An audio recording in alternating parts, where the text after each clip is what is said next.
آج میں آپ کو ایک ایسا سچا واقعہ سنانے جا رہا ہوں جو آپ کا دل دہلا کر رکھ دے گا۔ آج سے کئی سال پہلے ایک گاؤں میں ایک ایسی مخلوق آ گئی کہ جس نے انسان تو انسان وہاں کے جانوروں کو بھی نہ چھوڑا۔ السلام علیکم دوستو، میرا نام علی ہے اور میں اس چینل پر آپ کے بھیجے ہوئے سچے واقعات نریٹ کرتا ہوں۔ آج کی کہانی کی طرف بڑھنے سے پہلے ایک بار آیت الکرسی ضرور پڑھ لیجئے تاکہ ہم سب اللہ تعالیٰ کی پناہ میں آ سکیں۔ تو چلیں کہانی کی طرف بڑھتے ہیں۔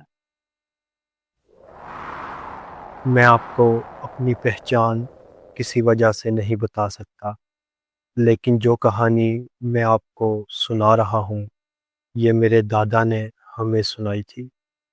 میری عمر تقریباً 40 سال ہو چکی ہے، لیکن یہ واقعہ جو میں نے بچپن میں سنا تھا آج بھی مجھے لفظ با لفظ یاد ہے، کیونکہ یہ نہایت ہی خوفناک واقعہ ہے۔ آپ کو وائس میسیج کر کے اس لیے سنا رہا ہوں کیونکہ یہ واقعہ خاصا لمبا ہے۔ یہ واقعہ میرے دادا کے والد صاحب کے ساتھ پیش آیا تھا جب ان کی عمر تقریباً 20 سال تھی۔ یہ بات تب کی ہے جب انڈیا اور پاکستان ایک ہوا کرتے تھے اور یہاں پر انگریزوں کی حکومت تھی۔ اب یہاں سے آگے کہانی میں آپ کو اپنے دادا کے والد کے طریقے سے سناؤں گا تاکہ آپ کو لگے کہ یہ کہانی وہ آپ کو خود سنا رہے ہیں، تاکہ آپ کو اور آپ کے سننے والوں کو سمجھنے میں آسانی ہو۔ میری نئی شادی ہوئی تھی۔ ابھی میری شادی کو تقریباً 15-20 دن ہی گزرے تھے کہ ہمارے گاؤں میں ایک انوکھی چیز ہونا شروع ہو گئی۔ ایسا آج سے پہلے کبھی نہیں ہوا تھا۔ پورے گاؤں میں اس بارے میں ہی بات ہونے لگی تھی۔ روز صبح جب ہم گاؤں والے اپنے کام کاج کے لیے نکلتے تو گاؤں کے بیچ چوراہے میں کوئی نہ کوئی کتا مرا ہوا پڑا ہوتا اور اس کتے کو ایسے کسی نے چیرا پھاڑا ہوتا کہ دیکھ کر خوف آ جاتا تھا۔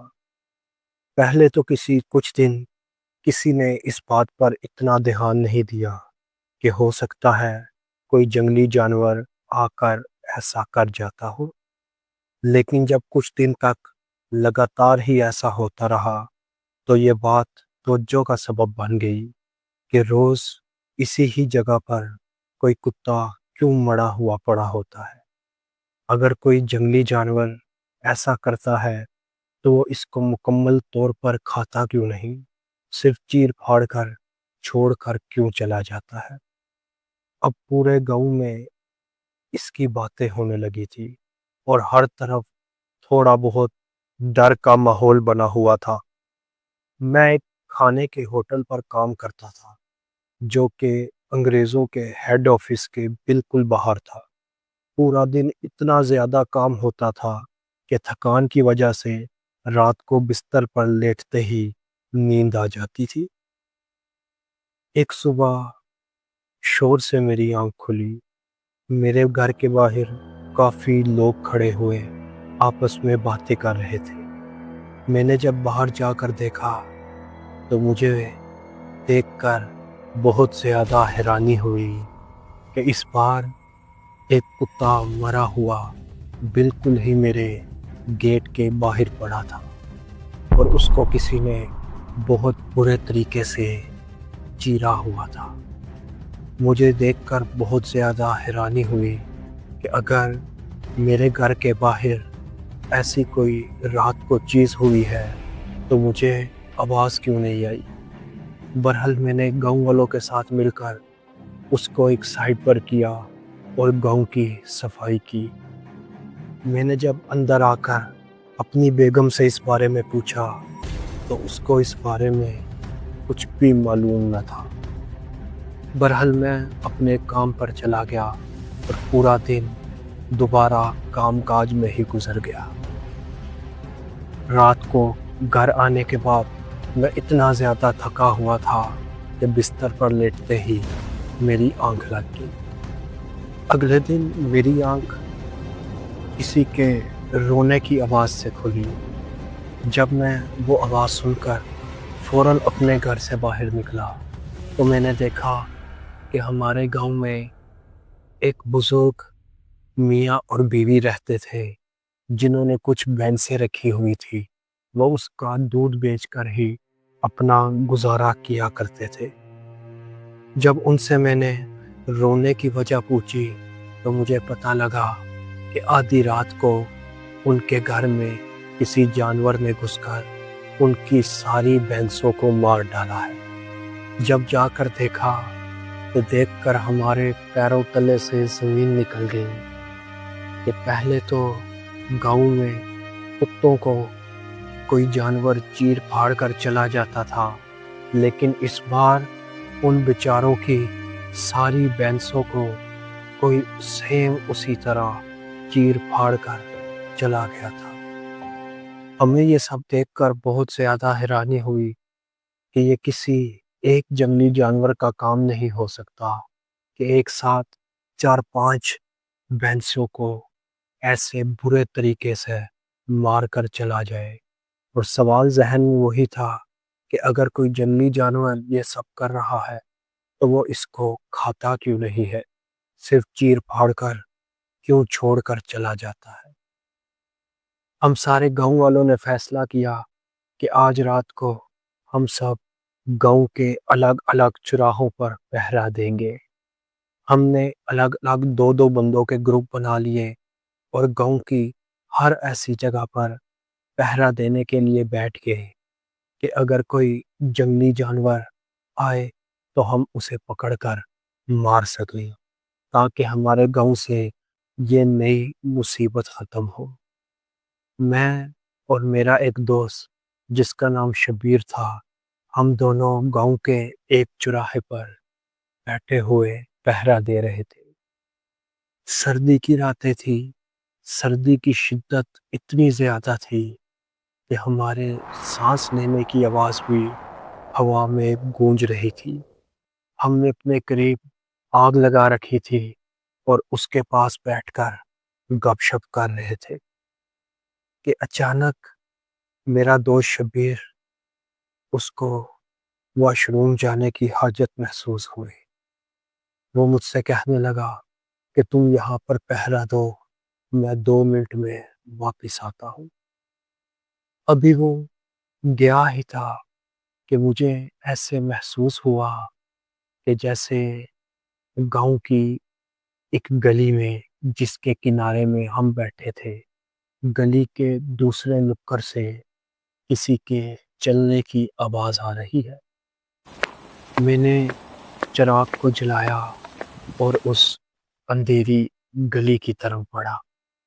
میں جیسے جیسے اس گلی کے اندر جا رہا تھا، وہ قدموں کی آواز تیز ہوتی جا رہی تھی۔ میں جب گلی کے بالکل کنارے میں پہنچا تو وہ آواز ایک دم سے بند ہو گئی۔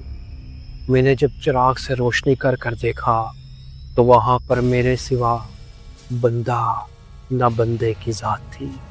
میں نے اپنی چاروں طرف چراغ گھما کر دیکھا لیکن وہاں پر کوئی موجود نہ تھا۔ میں ابھی واپس گلی سے باہر آنے کے لیے پلٹا ہی تھا کہ ایک دم سے مجھے کسی پائل کی آواز سنائی دی کہ جیسے کسی عورت نے اپنے پاؤں میں پائل باندھ رکھی ہو اور وہ چل رہی ہو اور پائل کی آواز اس سناٹے میں گونج رہی ہو۔ میں جس طرف سے پائل کی آواز آ رہی تھی اس طرف کو چل پڑا۔ مجھے یہ بات سوچ کر بہت حیرانی ہو رہی تھی کہ بھلا آدھی رات کو کون سی عورت اس وقت گاؤں میں گھوم رہی ہوگی، حالانکہ سب کو معلوم بھی ہے کہ گاؤں میں کسی جنگلی جانور کا خطرہ ہے۔ میں اس چراغ کو لے کر اس پائل کی آواز کی طرف بڑھ رہا تھا اور میں نے اپنے ہاتھ میں اپنی حفاظت کے لیے ایک مضبوط لاٹھی اٹھا رکھی تھی۔ میں جیسے ہی اس آواز کے قریب پہنچنے لگا تو مجھے ایسے لگا کہ جیسے وہ عورت بھاگنے لگی ہو، کیونکہ وہ پائل کی آواز تیز ہو گئی تھی۔ میں نے بھی بھاگ کر اس آواز کا پیچھا کرنا شروع کر دیا۔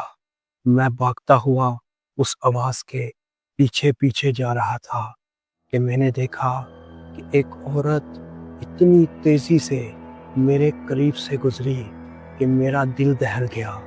میرے پاؤں وہیں پر جم گئے تھے، کیونکہ کسی عام انسان کا اتنی تیزی سے گزرنا ممکن ہی نہیں تھا۔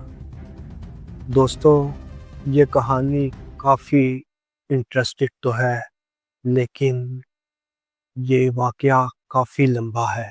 میں کوشش کروں گا کہ اس کو 2-3 پارٹ کے اندر مکمل کر سکوں۔ اگر آپ لوگ چاہتے ہیں کہ اس کا پارٹ 2 میں بنا کر اپلوڈ کروں تو کمنٹس میں پارٹ 2 ضرور لکھیے گا۔ اس سے مجھے معلوم ہوگا کہ آپ لوگ اس کہانی کا اگلا حصہ سننے میں انٹرسٹڈ ہے۔ انشاءاللہ تعالیٰ میں کوشش کروں گا کہ کل ٹھیک 8 بجے سے پہلے میں اس کہانی کا اگلا حصہ اپلوڈ کر دوں۔ ملتے ہیں آپ سے میری زبانی کی کسی اور کہانی میں، تب تک کے لیے فی امان اللہ۔